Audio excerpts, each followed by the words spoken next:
there, boys and girls. Welcome to Wild Wednesday. You might notice that I am eating some food. I'm here finishing my lunch, pizza. I love pizza. And food is an important part of a living thing's everyday life. And today, you're going to be observing a living thing eating its food. Now, what we're going to do today is we're going to talk about why living things like us and the animal we're going to use need food.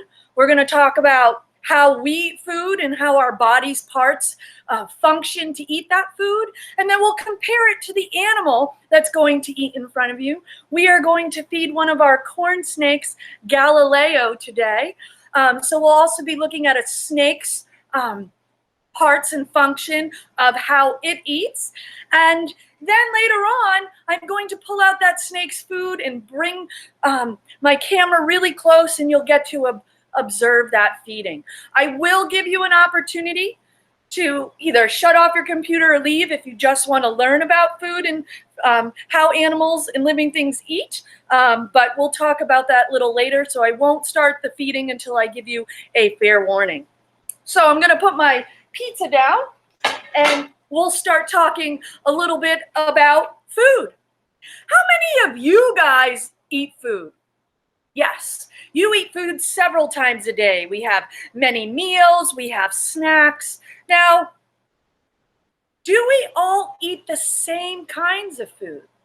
No. I mean, I had pizza for lunch today, and, some of you might have some other types of food, and people don't necessarily always like the same foods or can eat the same foods based off their diet or allergies they have.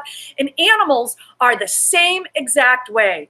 Their food is very specific to what they eat. So a lot of times when I do animal presentations or I feed things, kids will go, "Ew, gross, that's disgusting." And I really don't like that, because I like to say, and I learned this from some teachers and students, don't yuck the yum. And that means just because you think it's yucky, don't yuck it, because someone else might think it's yummy and they need that food. Now, that's a good question to start with. Why do living things need food? Go ahead and think. Why do we need food? Well, some of you might say because we get hungry. And some of you might say that it makes us strong, it gives us vitamins. But the real main reason we have food is it gives our body energy. Go ahead and say that word, energy. Energy is what makes our bodies go. It what keeps us moving, it what makes us alive, it keeps us active, and energy is very important. We ingest that food, and our body uses that food up. We have an organ called our stomach.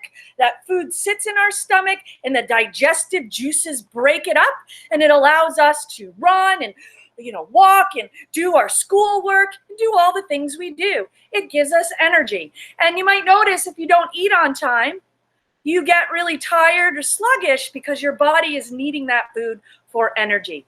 And all living things, no matter what you are, a plant or an animal, they all need food for energy. So going back to that whole idea of, don't yuck the yum, some of you, how many of you like to eat cheeseburgers and hamburgers? Yep. And how many of you do not? Nope.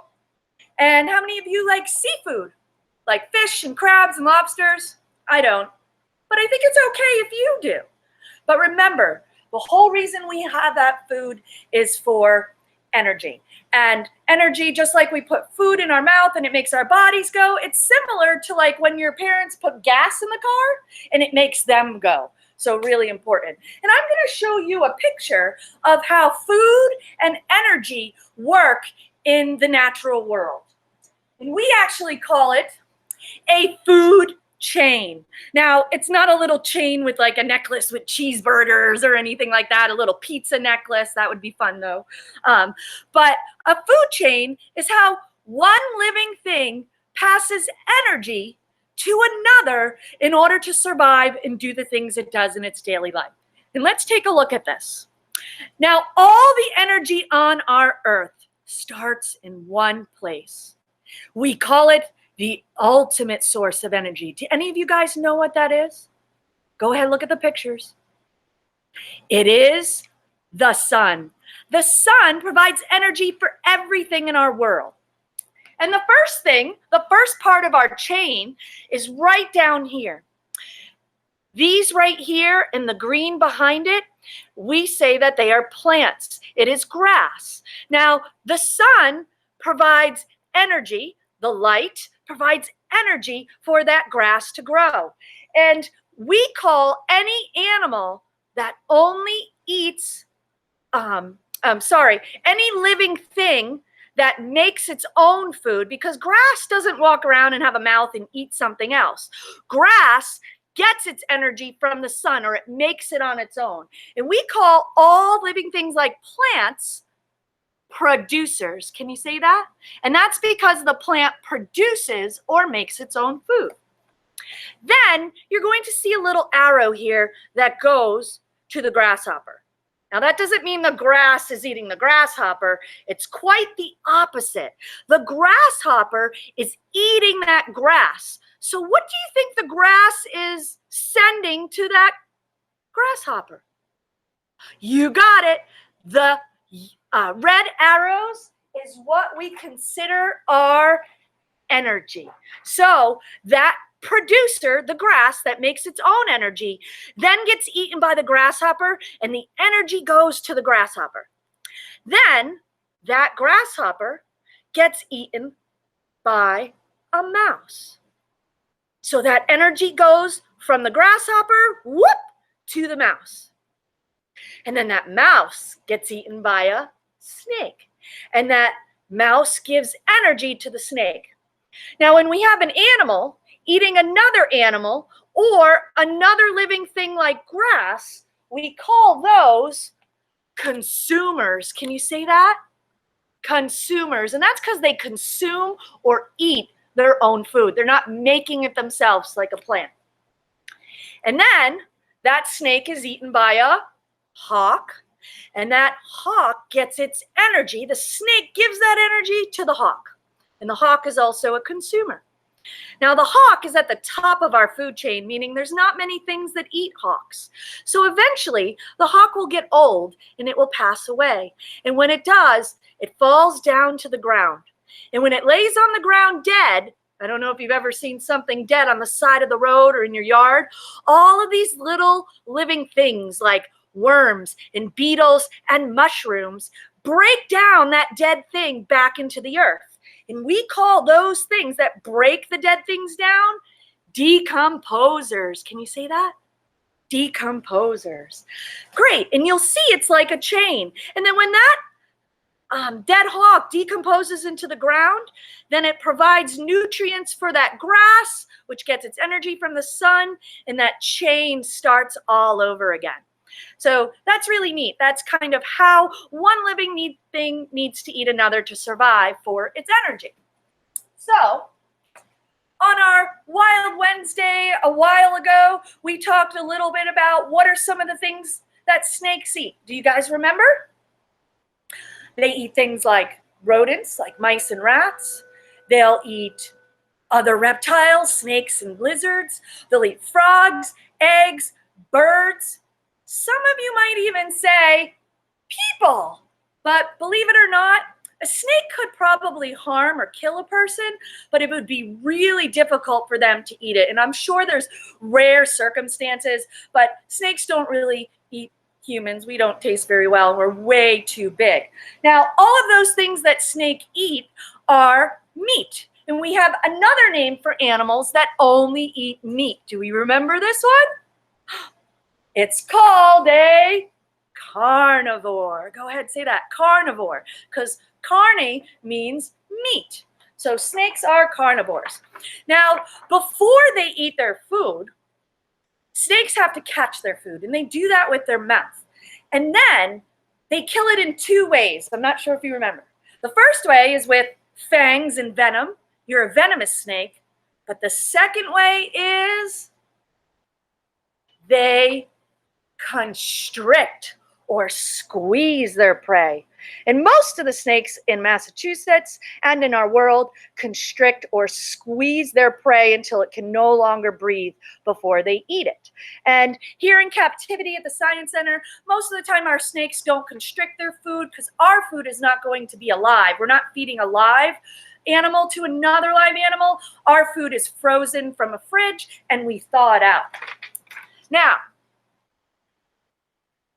did you guys ever notice that when snakes eat, it's very different from how we eat? It's very interesting and very different. So what is different or interesting? Give me some ideas. How is it different? How is it interesting? Well, first off, snakes don't have hands and fingers to pick up their food. And instead of taking bites and chewing their food, how do they eat their food? Yeah, they swallow it whole. So imagine that. Imagine that you have a turkey or a grape and it's really big. In fact, scientists say snakes can eat something 3 times the size of their head.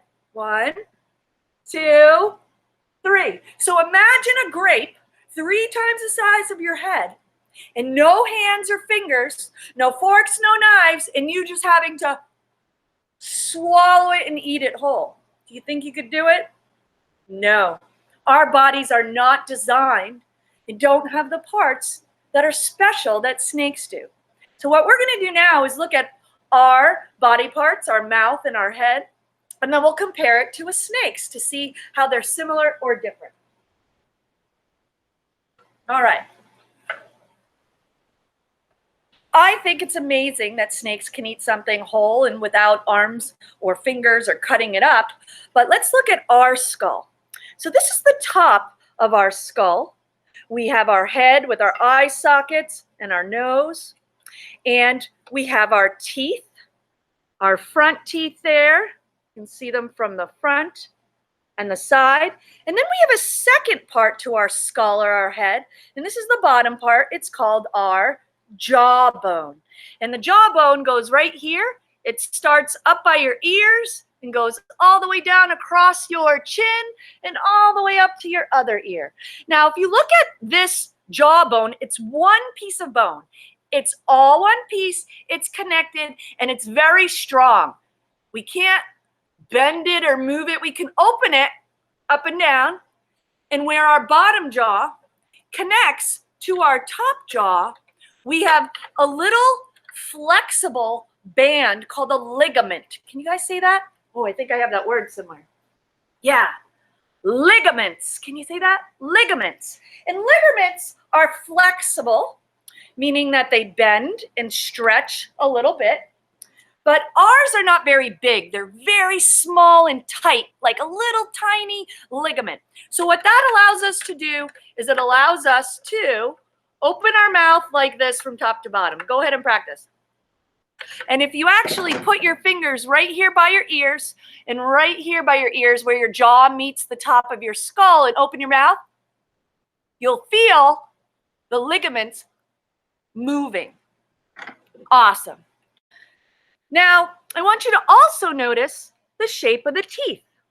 Our teeth in front are kind of tall and have a very sharp, long edge. Now, they're not pointy, but they are sharp because what do we do at the front of our teeth when we eat?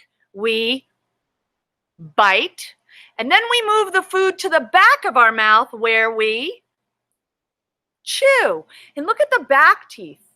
You're going to notice the back teeth are bigger. These are called your molars, and they're flat on top, where the front ones are shaped differently for biting and chewing. The same thing with the top. See, our back teeth are bigger and flatter and wider, and the front teeth are more straight and have an edge for chewing. And we can only open our mouth so far. Try to open your mouth as far as you can. Yeah, not very far, but you can open it wide. Well, now, let's look at a snake's jaw and talk about how different they are. Whoa. Observe that snake jaw. What do you notice? Well, the first thing I notice are the teeth. They are very sharp and very pointy. And you'll notice that they're pointed backwards. And that is the only tool the snake has to pull their food into their mouth a little bit at a time. It grabs the prey and it pulls it backward as they shift their jaw. Now, snakes also have a special bone here. It's called a quadrate bone. Can you say that? Quadrate bone. What you're going to see in the illustration, it's a special bone that attaches the top and the bottom, but it's flexible. Our bones are hard and don't move, but a snake's jaw, the top, the bottom, the sides, their whole skull is flexible. It moves back and forth, up and down. And that bone also has some long ligaments, and it allows the snake to drop its mouth down very far. And I'll show you that in a second. Now, the other thing you'll notice, let's look at our jaw again. Our jaw is one piece, very strong, very rigid or stiff. Look at the snake's bottom jaw. It is one piece on this side and one piece on that side, and there's nothing in between except this is a little wire, but in a real snake's mouth, it's another ligament. So it allows the snake's mouth not only to open down, but to open wide. And I'll show you a cool demonstration. For this, I made a model snake jaw. You're going to see it right here. You're going to see that the snake's head has the top skull with all these sharp teeth. And this is what their bottom jaw looks like. I'll pretend I'm a snake, a giant snake. Now, they have their teeth that are pointed backwards, and they have that quadrate bone. Now, if this was us, we would only be able to open our mouth a little bit. But a snake can drop their jaw down 150 degrees, which is this far, and the bottom jaw comes apart with the ligament. And what that does, put it back together, is not only can they open their mouth really far down, we can only go a little bit, they can go all the way down, and they can separate their jaw open like that. So imagine having a huge jaw that splits open, and the jaw can move like this. It can bend and flex, and it allows the snake to pull that food in. The top jaw is also flexible and moves. So if I put this straight on like this, and I put my ligament back together, you will see that not only does the snake open its mouth this way, it can drop it all the way down and open it very wide. Wow. Isn't that amazing, the parts they have and how they function? Now, besides that, they also have to moisten their food because just like us, we have a liquid inside their mouth called saliva. So any of you eat pancakes and you cover your pancakes with that syrup? Well, a snake, once it gets the food in its mouth, will cover it with saliva. It starts drooling, and that helps squeeze the fur and squeeze that food into its mouth. So very cool. Now, before we feed our snake, I just want you to know that in this bag is the snake's food. It is a dead mouse. The mouse is not from the Science Center. It wasn't someone's pet. In fact, it came from a place that grows animals that are just used for food. Yeah, it's a little sad, but it simply will look like a snake, a mouse sleeping. It won't be bloody. He's not going to rip it apart. He's not going to chew it in a million pieces. It's not grotesque. It's not, it basically looks like a sleeping mouse going down the snake's mouth using those incredible parts. So if you don't want to see the dead mouse or watch the snake eat, you can shut your computer off. Thank you for joining and learning a little bit. But what I'm going to do is pull this mouse out right now. And remember, it is food. you're going to see this little white mouse here. Looks like it's sleeping. And I'm going to uncover Galileo, and it's going to just take me, oh, he's out and ready. I'm just going to reposition my camera so you guys will get a good view. And I'm going to take all the stuff out of his tank so you guys won't have to see his furniture and stuff. We're going to take this out so you can see. And I would like you to observe the snake eating his food. Now, Galileo only eats once every 2 weeks because their metabolism, their food lasts a long time and it takes a little while. All right, so boys and girls, are you ready to watch our snake eat? Here we go.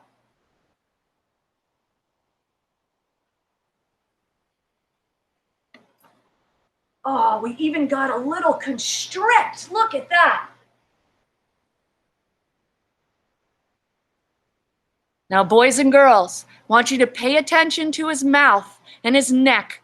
I want you to watch how far his mouth opens and stretches. After he gets that mouse into his mouth, he's going to use those sharp curved teeth to move that jaw back and forth to get that mouse down into his mouth. So I'm going to give him a little space and enjoy watching the snake eat.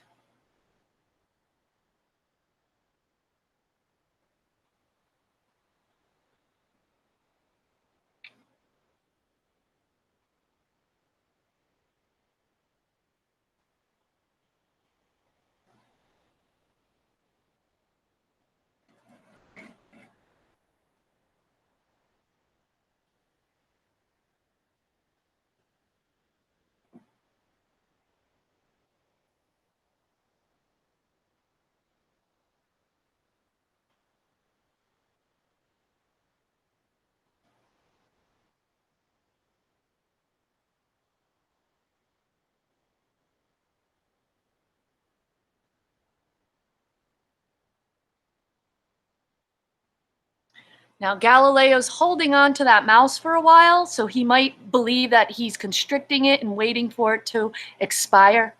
He also might be a little bit nervous because I took everything out of his house.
You're going to notice, boys and girls, that it is not a quick thing.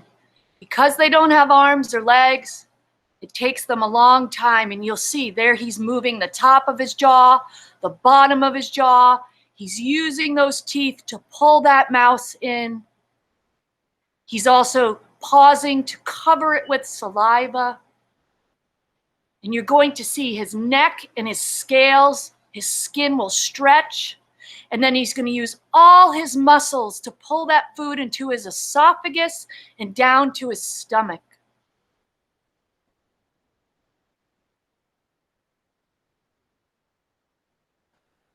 I'm going to let him eat, and when he's almost done, we'll talk a little bit about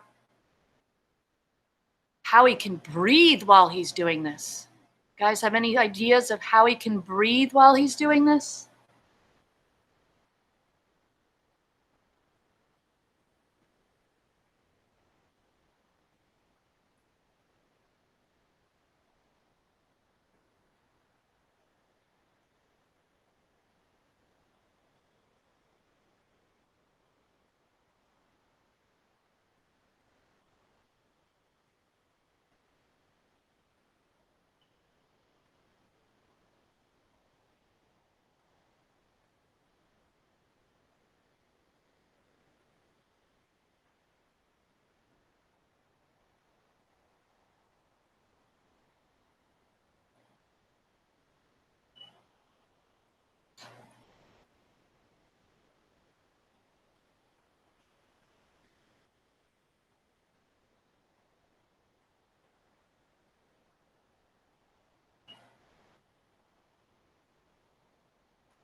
Look how far his neck has stretched. It's almost twice the width.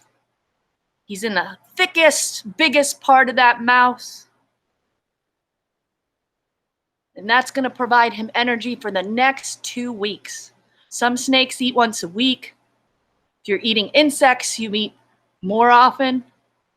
And big snakes can go months without food.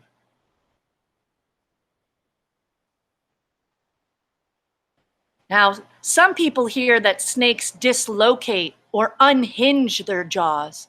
And we learned today that that's not true. It's not really dislocating or unhinging.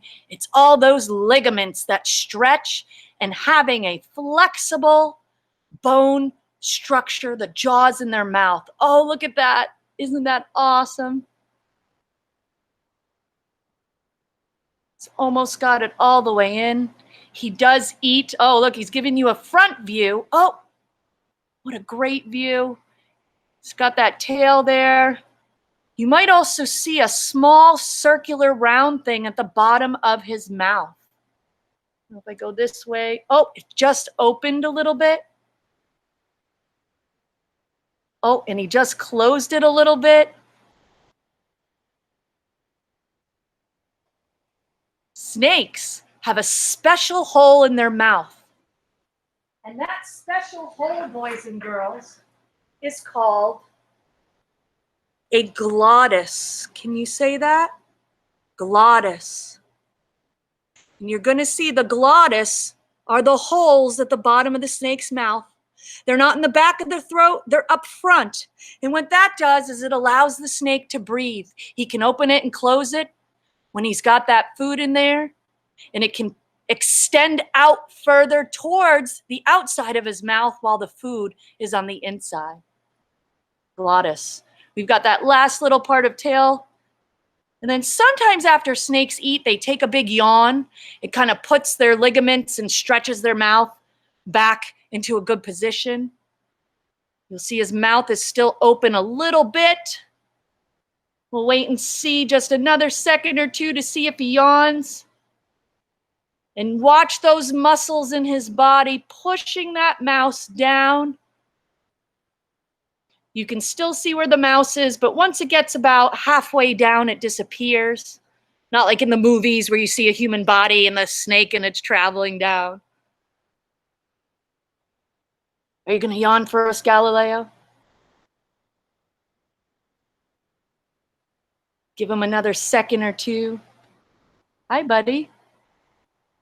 Oh, there we go. There was a little one. Awesome. I'm going to move Galileo back. Once again, I'm going to show you that glottis picture, those little holes there. Well, boys and girls, anyone hungry? Or did you just eat lunch? Well, today we learned that snakes' mouths and skulls are very different from ours.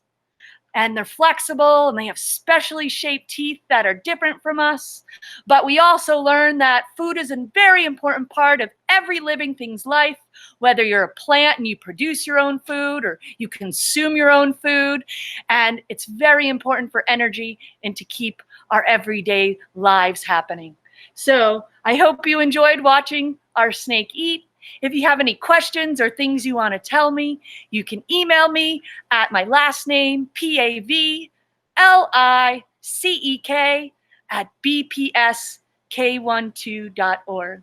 I hope you have a great rest of the day, and I hope the next time you're eating, you will think about how special your mouth is and how special a snake is. Have a great afternoon, boys and girls. Take care.